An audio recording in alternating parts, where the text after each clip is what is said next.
Moi, c'est un des dossiers que j'ai dit qui était une de mes priorités au début quand j'ai déposé ma candidature. Puis c'est drôle que vous me posiez cette question-là. Les gens m'ont dit, ah, ça va toujours rester la pollution sonore. On s'entend que, premièrement, l'administration Plante avait promis un observatoire de bruit qu'on n'a jamais vu. T'sais, on le cherche, mais on ne le voit pas. Puis que Mme Tullier est dans le comité exécutif, fait que c'est un dossier qui aurait pu bouger davantage. De mon point de vue à moi, le bruit sonore, c'est vraiment une volonté politique.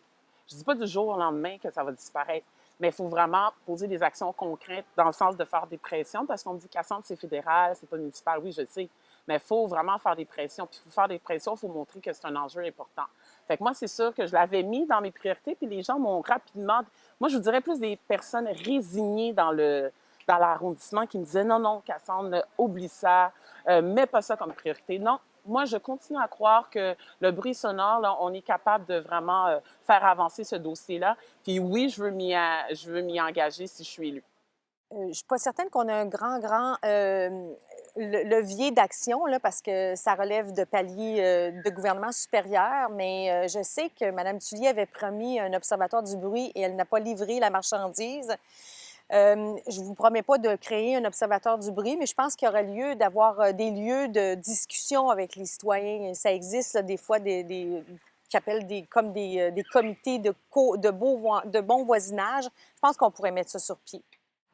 En fait, j'y travaille depuis déjà de nombreuses années, puis dans les 4 dernières années, là, on a travaillé sur tous les fronts.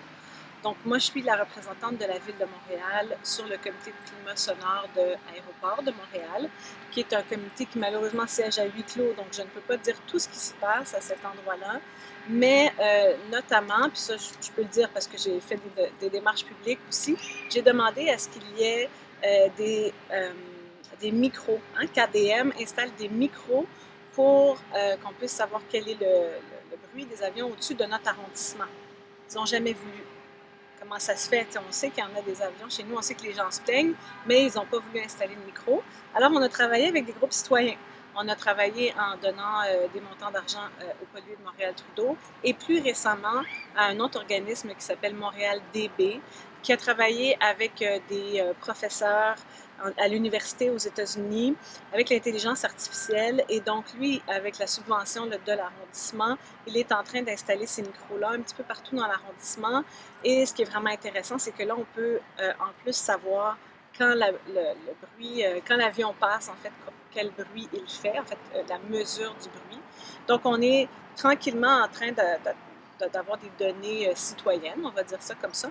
Et d'un autre côté, sur un autre front, j'ai travaillé aussi avec la Ville de Montréal et la Direction de la santé publique, qui relève du Québec, mais le volet un peu Montréal, a commencé à bâtir un observatoire du bruit, qui était un engagement très fort là, de notre campagne 2017. Alors, nous avons fait le premier pas. On a engagé une commissaire au bruit qui travaille à la Ville là, depuis déjà plusieurs mois, qui a rencontré plusieurs des acteurs, voire tous les acteurs. Et elle a aussi travaillé à l'Observatoire du bruit de Paris. Donc, elle sait très bien ce que c'est un observatoire et on est en train de le construire avec toutes les parties prenantes. Il y a aussi des projets pilotes en cours. Donc, c'est ça.